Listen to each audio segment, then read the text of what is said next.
karena namanya industri teknologi, it's a very fast gitu ya. Tapi sebenarnya yang paling penting itu bukan siapa yang paling cepat gitu ya, siapa yang bisa berkomitmen paling lama nih untuk terus mengembangkan dirinya. Hi Hacktivators, welcome to another episode of Growthcast, Hacktivate Podcast, di mana kita akan bahas isu-isu tentang industri, pentingnya upskilling and reskilling di dunia teknologi yang ever evolving. I'm Sarah, I'm the Commercial Vice President of Hacktivate, and today I will be your host. Hari ini kita akan bahas tren 2025 karir di dunia teknologi. Itu seperti apa sih?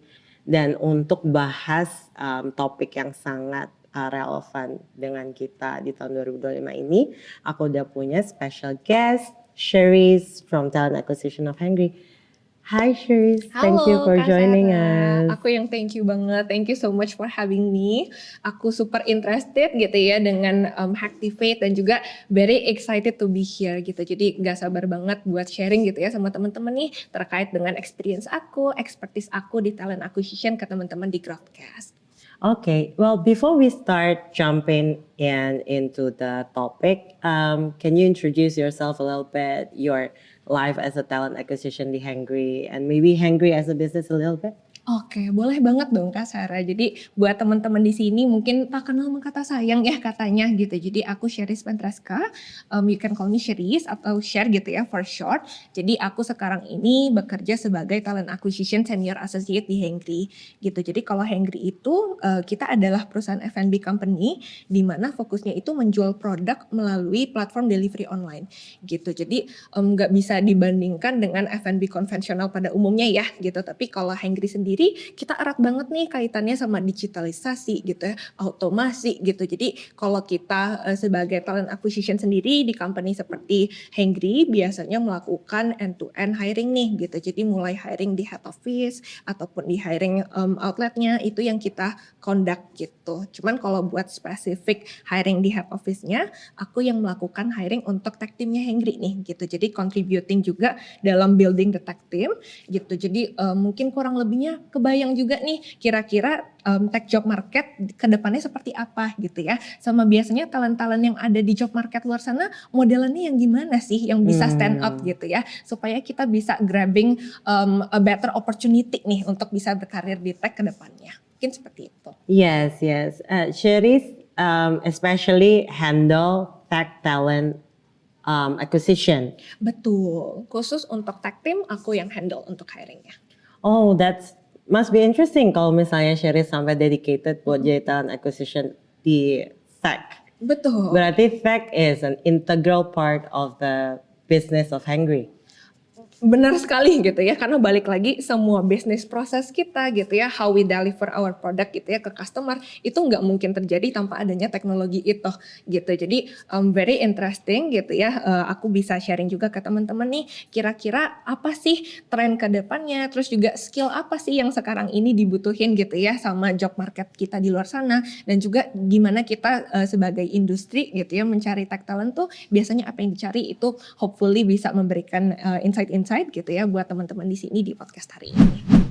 Okay, let's get into it. Jadi mungkin sekarang Cherise bisa share sepanjang karir Cherise sebagai tech talent acquisition team itu ada perubahan nggak sih dari tahun ke tahun, dan sekarang yang Cherise lihat di the tech market scene dan dengan orang-orang yang applying jobs itu, is there any significant trend that you can share to Hacktivators? Oke, nah jadi kalau kita pengen understanding gitu ya current trend di dunia teknologi itu seperti apa, sebenarnya kita harus tarik balik sedikit nih Kak Sarah gitu ya ke beberapa tahun sebelumnya, terutama untuk fenomena-fenomena global yang mungkin terjadi gitu ya di dunia ini, salah satunya adalah pandemi COVID-19 gitu. Jadi kalau kita ngomongin soal dunia teknologi dan kaitannya dengan fenomena pandemi COVID-19 itu sangat erat sekali kaitannya gitu, karena ketika pandemi COVID-19 semua kebutuhan hidup kita gitu ya itu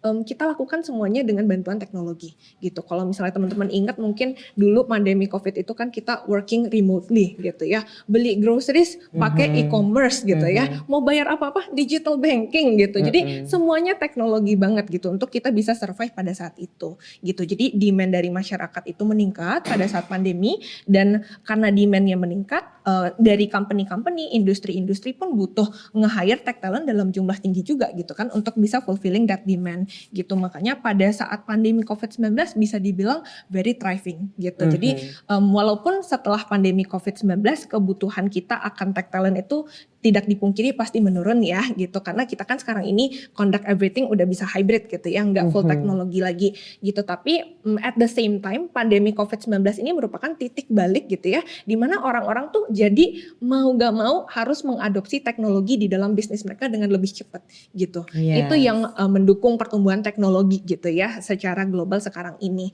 gitu. Jadi kalau ditanya nih sekarang ini situasinya seperti apa? Situasinya semua company tuh udah tahu gitu ya, kalau misalnya mereka perlu embed teknologi ke dalam bisnis prosesnya mereka gitu. Jadi untuk otomatisasi gitu ya, terus juga teknologi-teknologi yang ada itu mulai dimasukkan ke dalam bisnis-bisnis yang ada di industri-industri di Indonesia gitu. Jadi secara kebutuhan itu ada gitu, dan juga kalau untuk sekarang ini mungkin berdasarkan report yang ada juga gitu ya, sudah mulai mengarah nih ke yang namanya artificial intelligence gitu ya. AI itu lagi booming banget dibicarakan sama orang-orang. Kemudian karena semakin banyak juga gitu ya pergerakan digital yang ada di dunia ini, pastinya secara resiko untuk terjadinya serangan cyber gitu ya, itu pasti meningkat gitu. Makanya kalau misalnya teman-teman dengar gitu ya, cyber security lagi booming juga, mungkin itu salah satu reasonnya gitu ya. Karena resikonya meningkat ya, of course kita butuh demand yang lebih tinggi kan untuk protecting our data, our system gitu ya, jaringan-jaringan itu semuanya perlu dilindungi gitu. Jadi kalau ditanya trennya kemana sih, of course gitu ya, awareness akan teknologi itu sudah meningkat sekarang ini, dan juga pergerakannya itu lebih ke artificial intelligence dan juga cyber security. Nah itu dua pekerjaan yang mungkin banyak sekali dibicarakan gitu. Iya, setuju banget. Apalagi sekarang tadi I would like to double down on your point tentang COVID menjadi titik balik. How every conventional business, nggak cuma startup teknologi doang, itu yang menggunakan teknologi dan harus punya tech team dalam integral dalam bisnisnya mereka gitu ya. Dan I think it's very interesting how dulu ya, zaman tech boom 2019, 2020, konotasi hiring tech team itu tuh cuma terjadi sama hyper growth startups gitu ya. E-commerce, ride hailings, terus mungkin kayak software development, SaaS gitu. Tapi justru makin kesini yang banyak hire lulusan Hacktivate, yang banyak hire new graduates coding, itu justru bisnis-bisnis yang seperti Hangry gitu. Yang at heart sebenarnya conventional business, tapi you guys are trying to develop and streamline your processes using technology gitu. Dan bahkan Hangry punya aplikasi sendiri gitu ya. Betul. Outside of the other platforms that you used to sell, you actually have a platform untuk manage your own database, customer system, yang dimana I must assume it will help business decision making analysis ya kan? Betul banget Kak Sarah. Jadi benar gitu ya, Hangry itu sebagai company yang rely juga ya terhadap teknologi untuk menjalankan bisnisnya. Kita punya beberapa produk teknologi, salah satunya memang Hangry App itu gitu. Dan kalau ngomongin soal punya aplikasi sendiri gitu ya, punya data sendiri, itu pastinya membantu banget sih bagi company kita untuk membuat decision making gitu ya. Terus juga untuk streamlining proses, data tuh benar-benar sangat dibutuhkan lah gitu. Jadi kalau ditanya sekarang ini apa sih salah satu skill yang wajib dipunya gitu ya sama talent-talent di luar sana, tidak dipungkiri pasti data literacy gitu ya, itu wajib banget ada sih. Oke. Kalau kita lihat spesifik tren di Indonesia ya, sebenarnya apa sih yang kamu lihat itu di Indonesia masih kurang banget tech supply-nya? Oke. Mungkin instead of kurang gitu ya tech supply, karena aku yakin kita sempat tech boom gitu ya, itu bikin developers banyak banget. Tech talent tuh supply-nya sangat banyak gitu. Cuman dari semua tech talent ini kira-kira bidang-bidang apa sih yang sebenarnya ke depannya itu punya prospek yang oke gitu ya. Tadi sebenarnya udah sempat kita mention juga gitu ya, ada artificial intelligence gitu, which means sekarang ini kan semua company tuh lagi berlomba-lomba untuk develop AI juga ya. Dalam artian gimana sih kita punya model prediktif yang bisa membuat kita itu lebih cepat lagi nih ngambil keputusan gitu. Jadi peluang karir di AI gitu ya itu sangat luas sekali gitu, dan juga machine learning kan ada kaitannya juga ya dengan AI gitu. Jadi kalau buat dua bidang itu gitu, itu sangat besar sekali potensinya. Sama tadi kalau kita ngomongin soal sekarang ini, karena traffic di dunia teknologi itu semakin banyak gitu ya, banyak banget lah potensi ada hackers gitu ya, ada malware segala macam gitu yang mungkin perlu di solve nih sama tech talent ini, terutama buat industri-industri seperti perbankan gitu ya, e-commerce, kesehatan, yang data Lagi rame banget sih. betul, data customernya, data pelanggannya itu penting banget untuk dijaga confidentiality-nya, penting banget punya security yang baik gitu. Jadi cyber security specialist gitu ya, terus juga network security analyst segala macam itu lagi on banget gitu. Karena semakin tinggi resiko, semakin tinggi juga nih usaha yang perlu dikeluarkan sama company-company, industri untuk bisa melindungi data-datanya gitu. Terus juga kalau kita ngomongin soal data, ya balik lagi ya, namanya data itu selalu digunakan untuk company gitu, untuk kita bisa mengambil decision making. Jadi buat data analyst, data scientist itu dari dulu sampai sekarang memang selalu bakal dibutuhkan sih gitu. Jadi kalau di recap gitu ya, 3 bidang apa sih yang kayaknya bakal thriving banget nih di 5 tahun mendatang, itu ada AI dan juga machine learning gitu ya. Terus juga kita cari cyber security, dan yang ketiga adalah data analyst dan juga data scientist, itu dicari banget sih sekarang ini. Oke, kalau misalnya waktu kamu lagi cari tech talent nih ya, do you find gaps between what you need, what the business need versus what the talent has? Oke, nah jadi kalau di kita sendiri itu tadi ya, mostly sih biasanya tantangannya lebih di soft skills-nya gitu. Kayak oke, initial screening kita kasih technical test, dia secara technical oke nih gitu. Tapi ternyata setelah di interview, oh kayaknya communication skills-nya belum sampai nih. Dia belum bisa communicate well, dia tuh dulu kerjain apa sih, experience-nya gimana gitu ya, itu belum sampai di situ gitu. Makanya biasanya kegalauan usernya adalah itu nih. Nih orang jago banget gitu, tapi nggak lulus HR interview-nya ya karena tadi itu gitu kan, dia nggak bisa berkomunikasi dengan baik, sehingga HR-nya juga nggak tahu nih orang kira-kira bisa nggak ya nanti kerja di dalam sebuah tim, nih orang cocok nggak ya dengan culture kita gitu, company-nya gitu. Jadi biasanya itu sih kegalauan user gitu ya, technical-nya oke, tapi kok soft skills-nya kayaknya masih kurang ya gitu. Ternyata sekarang ini generalis tuh bukan something yang udah kita agung-agungkan lagi nih gitu. Tapi sekarang ini karena semakin banyak bidang di teknologi gitu ya, makin adanya juga nih kebutuhan akan spesialis di bidang teknologi yang tertentu gitu kan. Justru sekarang ini instead of being jack of all trades gitu ya, spesialis juga something yang lagi dicari banget nih sama industri-industri gitu. Jadi itu yang bisa di highlight juga ya, saking banyaknya bidang teknologi sekarang ini kita cari orang-orang yang memang mungkin masih sedikit ya, kayak tadi cyber security, mungkin masih tech talentnya itu nggak sebanyak bidang-bidang teknologi lainnya gitu. Makanya spesialis itu lagi dicari banget gitu. Dan tapi buat yang generalis pun sebenarnya juga bukan dalam artian nggak dibutuhkan sama sekali gitu. Biasanya masih dibutuhkan gitu, cuman dalam artian lebih ke managerial level gitu. Tapi speaking of managerial level pun itu juga gak sebatas dia harus bisa generalis, semua bidang dia harus bisa doang ya. Tapi biasanya juga ada istilahnya T-shape gitu ya, dalam artian dia bisa generalis, tapi dia ada satu bidang spesifik juga nih, di mana dia punya spesialisasi di situ gitu. Mungkin sekarang lebih ke situ gitu ya. Jadi udah bukan generalis doang, spesialis pun sekarang ini banyak banget dicari. Gitu. Right. Okay. But I want to ask you a question about yang tadi itu habis technical skill, tapi itu nggak cukup. Udah ada sampai stakeholder management, udah ada sampai gimana communicate well to the users among the corporations gitu kan. Banyak mungkin produknya tech itu yang pakai orang bisnis atau orang komersial gitu, atau yang pakai orang logistik gitu kan.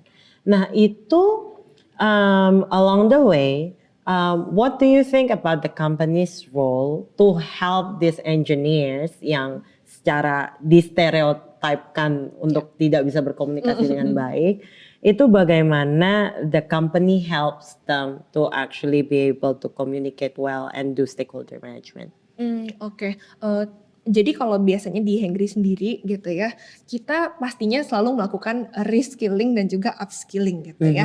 Tapi kalau misalnya untuk case yang ini gitu ya, which means kita pengen membantu mereka untuk bisa communicate lebih baik lagi ke stakeholder yang ada. Biasanya kita melakukan upskilling juga nih, dalam artian biasanya bakal ada coaching juga nih gitu ya antara si tech talent ini dengan reporting lainnya. Pastinya bakal ditanyain gitu ya, kira-kira dari pekerjaan kamu day to day-nya ada nggak sih yang bisa kita develop lagi. Kalau misalnya memang ada isu di mana dia nggak bisa ngobrol dengan stakeholder ataupun dengan kliennya dengan oke nih kayaknya masih butuh di-improve deh gitu ya dari segi communication skills-nya. Nah itu biasanya we are more happy to help gitu ya untuk bisa develop itu gitu. Biasanya cara developnya ada banyak ya gitu. Bisa jadi tadi ya dari coaching reporting lainnya, mungkin dia bisa belajar dari senior-senior dia di timnya, atau bisa jadi kita kasih juga nih courses gitu ya. Gimana sih cara berkomunikasi yang baik gitu dengan orang-orang yang bekerja sama dengan dia gitu. Dan kalau ngomongin soal courses kan tentu juga gak terbatas pada technical doang gitu ya, karena setahu aku juga salah satunya di Hacktivate harusnya ada belajar juga ya gitu, kayak communication skill. betul yang baik gimana sih gitu. Bahkan kayak sebenarnya dari awal pun mereka juga udah harus punya itu kan untuk bisa getting the job that they want gitu kan setelah lulus dari bootcamp gitu. Jadi itu sih yang aku realize gitu ya, sekarang ini courses di luar sana tuh gak sebatas technical doang gitu, tapi diajarin juga nih soft skills-nya, salah satunya adalah communication skills tadi sih. Yes, I agree. Aku happy kalau di Hacktivate kita juga sudah implement itu, kayak mentoring, coaching, how to regulate your stress, how to manage negative feedback, atau how to give feedback. Itu tuh sudah kita integralkan ke dalam pembelajaran kita, di dalam kurikulum kita.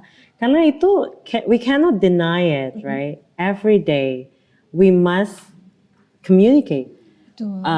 Whether it's a negative message, whether it's a positive message, whether it's just as simply as kayak ngejelasin, ini loh ideku, ini loh this is what I've done, dan aku berharap ini bisa improve the solution. Sesimpel itu aja, itu harus dilakukan setiap hari gitu kan. Jadi memang secara dari sisi edukator juga, aku sangat setuju sih kalau misalnya coaching and mentoring itu probably one of the most effective method so far. Dan dimana that's why I think we always encourage our students to always take our one-on-one sessions. Never miss that. Karena kadang kan orang takut ya. Aduh one-on-one ngobrolin apa sih gitu. Takutnya nanti aku dikasih negative feedback, atau takutnya aku nanti kurang ini kurang itu, malah aku nggak happy, malah aku stres gitu kan. Tapi justru one-on-one yang efektif itu tuh bisa membantu all engineers, all sorts of analysts, all sorts of architects buat bikin mereka lebih sukses di dunia karir. Betul. Karena kalau ngomongin soft skills, it's not about hanya dibutuhin untuk bisa dapat kerjaannya aja. Terus setelah dapat kerjaan ya udah gak butuh lagi. Tapi kan itu juga diperlukan untuk bisa punya career yang sustainable gitu dalam jangka waktu yang panjang gitu kan. Dan untuk bisa punya that fulfilling career gitu ya, menurut aku ya tadi ya sesi coaching one on one itu penting banget lah gitu untuk dimiliki gitu ya, untuk di experience sama si tech talent ini. Cuman kabar baiknya soft skills itu kan something yang bisa kita pelajari. Jadi kalau dari aku sendiri nih sebagai talent acquisition, aku super encourage sih buat teman-teman di luar sana gitu ya, baik yang lagi cari kerjaan atau mungkin sudah punya karir, untuk jangan lupa selain technical skillnya yang di-update gitu ya, di reskilling menyesuaikan dengan tren, jangan lupa kembangin juga nih soft skillsnya gitu. Karena soft skills itu mau kerja dimanapun, role apapun itu pasti bakal terus dipakai sih gitu. Setuju banget. Oke, masalah soft skill tadi udah kejawab ya. Kalau misalnya itu gap yang sekarang paling besar, yang susah banget nih ketemu orang yang equally strong the hard skill and then soft skill at the same time. But there are a lot of ways to do about it, ya kan? Betul. Banyak free courses, banyak free classes. Di Hacktivate sendiri juga banyak free classes yang bantuin orang-orang buat develop soft skills. Gimana caranya untuk communicate your ideas clearly, how to present your project clearly, and such. Jadi we encourage all Hacktivators to actually sort out mentorship, coachings, free classes, especially for soft skills. But of course, technical skills is not to be forgotten. Yeah. So I think kita udah cover like what are the jobs that will go trending, that will possibly have a highest payout in the next 5 to 10 years. Tapi what about jobs that are lost? Oke. Ya kan, kita Betul. unfortunately when we talk about AI, machine learning, we also cannot deny that a lot of job is being replaced by AI and machine learning. What do you think about it? Oke, bener banget Kak Sarah gitu ya. Jadi kalau ngomongin soal kemajuan teknologi, otomatisasi, sebenarnya it's not all about the pros aja gitu ya. Ada downside-nya juga nih dari kemajuan teknologinya kita. Yaitu memang tidak dipungkiri beberapa pekerjaan itu diramalkan gitu ya bakal menghilang. Nah ini reportnya dari mana? Mungkin aku share sedikit gitu ya. Karena kemarin sempat baca-baca juga nih report terkini terkait dengan tren job market 5 tahun yang akan datang dari 2025 gimana gitu. So basically report ini itu diterbitkan sama World Economic Forum. Jadi World Economic Forum ini adalah organisasi internasional yang tujuannya itu bisa meningkatkan kerjasama antara sektor publik dan sektor swasta nih untuk bisa menghadapi tantangan global. Nah kalau ngomongin tantangan global sebenarnya kan luas banget gitu ya cakupannya. Tapi salah satunya adalah teknologi dan biasanya mereka itu bikin report-report yang cukup insightful banget nih gitu. Jadi kalau misalnya dicari nih World Economic Forum ada report apa sih terkait dengan dunia kerja. Nah itu ada yang namanya Future of Job Reports gitu. Dan buat report ini itu dikeluarin setiap 2 tahun sekali gitu. Dan kebetulan banget tahun ini gitu ya dia keluarin nih pas banget di Januari 2025. Mungkin semua orang lagi Fresh, mikirin. ya? Betul, lagi mikirin karir aku ke depannya gimana ya gitu. Kayak aku butuh insight-insight. Nah mungkin aku bantu recapin gitu ya. Karena kalau dicari 290 halaman Lumayan gitu. ya. Lumayan, betul. Jadi mungkin aku bantu recap gitu ya isinya apa sih gitu. Tapi intinya dari Future of Jobs Report ini itu dinyatakan bahwa kira-kira nih ramalan ke depannya tuh bakal ada 170 juta pekerjaan baru gitu ya 5 tahun mendatang. Tapi seperti yang tadi kita lagi obrolin tidak dipungkiri bakal ada pekerjaan-pekerjaan yang hilang. Nah itu kira-kira angkanya ada di 92 gitu. Wow, 92 juta. banyak Lumayan ya. banyak ya gitu. Dan biasanya kerjaan-kerjaan apa sih yang menghilang gitu. Nah itu biasanya kerjaan-kerjaan yang sifatnya rutin gitu, yang sifatnya administratif itu most likely bakal berkurang gitu ya seiring dengan berjalannya waktu dan kemajuan teknologi kan juga semakin tinggi gitu. Dengan adanya tadi ya AI kan mungkin lebih bisa membantu lagi ya untuk pekerjaan-pekerjaan yang sifatnya rutin itu sih gitu. Okay, with all of this job yang rutin, administrasi, customer service, customer success banyak yang di-replace sama AI. Ya. What is your advice to people who are currently masih bekerja di industri tersebut? Oke, jadi buat teman-teman yang mungkin masih kerja gitu ya, yang menurut teman-teman mungkin pekerjaannya, aduh, kayaknya nih beresiko nih gitu ya untuk bisa di-replace dengan teknologi-teknologi. Sebenarnya balik lagi exploring gitu. Jadi sebagai seorang job talent gitu ya di luaran sana, sebenarnya kita tuh nggak boleh berhenti mengeksplorasi nih. Kira-kira possibility di luar sana tuh apa gitu, dan nggak cuman sekedar eksplorasi ya. Kita harus juga tahu nih interest kita tuh di mana sih, passion kita tuh di mana sih gitu. Jadi jangan sampai berdasarkan report yang paling thriving teknologi. Ada opening nih. Ada open nih, aku Ya maunya udah di nih aku situ. masuk situ aja. Padahal belum tentu suka, belum tentu bisa. Suka, belum tentu enjoy. Padahal namanya kerjaan, namanya karir itu sesuatu yang kita bangun dalam waktu yang jangka panjang banget lah gitu. Jadi teman-teman inget lagi deh, mikir-mikir lagi deh gitu kalau misalnya pengen mulai kerjaan di bidang yang teman-teman gak suka, apa iya gitu, apakah akan fulfilling buat teman-teman ke depannya, apakah akan enjoy gitu. Jadi itu something yang to be explored juga ya gitu, kayak interestnya di mana, passionnya di mana. Jadi jangan sampai mulai karir di bidang teknologi sembarangan pilih aja cap cip cup gitu. Tapi pastikan juga teman-teman tuh selama prosesnya bisa menikmati itu gitu. Tapi intinya itu sih, jangan stop exploring gitu ya. Selalu cari tahu nih ada apa lagi sih possibility yang bisa kita explore, dan caranya bisa tahu cocok yang mana, pastinya cobain gitu ya. Cobain satu-satu nih, mungkin nggak bisa ya kita baca artikel kayaknya cocok nih gitu. Itu mungkin perlu lebih lagi teman-teman usahanya gitu. Dalam artian dicoba dulu gitu. Mungkin ada kelas-kelas yang free gitu. Itu bisa dicoba nih, kira-kira cocok gak sih gitu. Mungkin kalau dari Kasara ada nggak nih yang semacam itu kalau di Hacktivate, kesempatan buat teman-teman tuh mencoba hal-hal baru gitu di situ. Iya, kalau dari Hacktivate sih ya, I think we always encourage all of our calon student itu untuk ngobrol dulu ke alumni, ngobrol dulu ke instruktur, ngobrol dulu ke tim admission gitu kan. Untuk benar-benar tahu sebenarnya apa sih yang aku akan pelajarin gitu kan. Bentuknya kayak gimana sih nih hewan ini gitu kan. Kalau misalnya mau jadi front end engineer, day to day-nya bakal kayak gimana sih, dan itu nggak gampang. Banyak orang-orang yang udah masuk ke bootcamp kita, terus habis itu kayak find it to be very challenging to finish, gitu kan. That's why we encourage people juga untuk try first. Kita ada 1 jam belajar gratis, semua course ada. Even yang soft skill kita juga ada, karena kita juga trying to get people to experience, oh ini loh yang aku akan pelajarin waktu aku jadi studentnya Hacktivate gitu kan.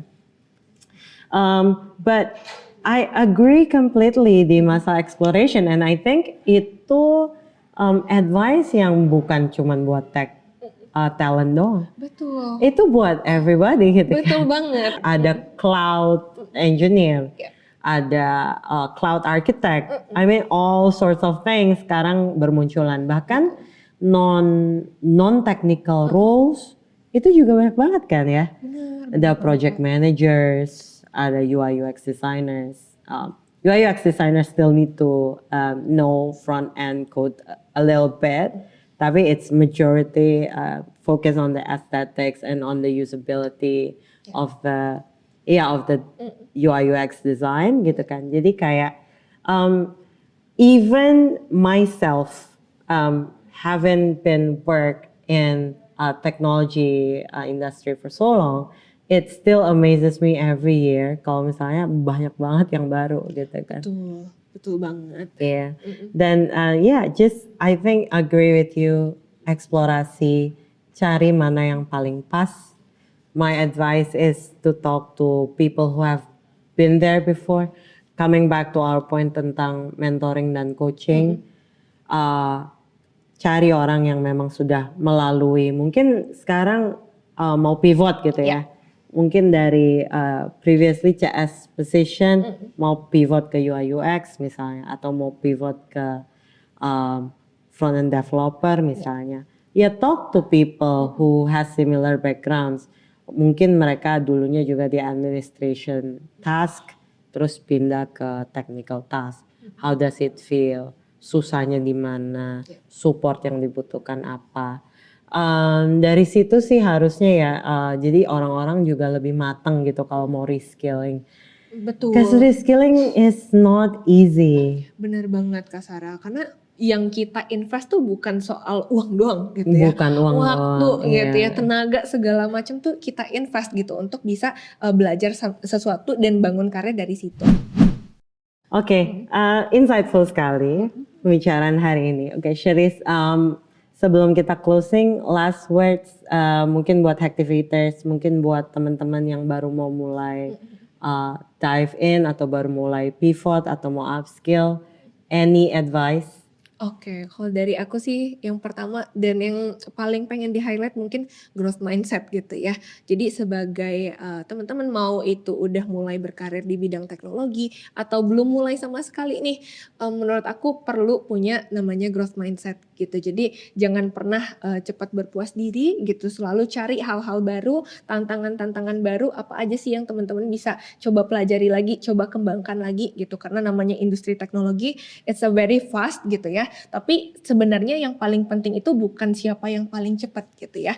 Siapa yang bisa berkomitmen paling lama nih untuk terus mengembangkan dirinya gitu. It's about growth mindset sih menurut aku untuk bisa berkarir di bidang teknologi. Jadi hopefully dengan teman-teman punya growth mindset itu, teman-teman bisa punya karir yang sustain dan juga yang fulfilling gitu selama perjalanan karir teman-teman gitu, baik di bidang apapun. Mungkin kayak gitu sih Kak Sarah. That's it. Thank you, Cherise, for coming in today. Thank you so much Kak Sarah. Kita udah dengar kalau misalnya tren 2025 itu full of opportunity, full of exciting stuff coming on. But we need to keep growing. We need to have our growth mindset. We need to keep exploring. Ada nggak sih hal-hal mana yang kita harus tetap pelajarin supaya kita bisa upskill atau kita bisa pivot to actually take part of this exciting new ever-evolving technology industry. Di Hacktivate, kita selalu open our doors for everyone who wants to join our free events, who wants to join our free classes, who wants to upskill with us. Talk to us, talk to our admission team, talk to our alumni team, join our free events, probably gain some friends from it. Follow us in our social media to find out more about what are the things that you can use for your disposal for you to become the next level of IT generations in Indonesia. All right, that's all. See you at the next Growthcast episode. Bye-bye.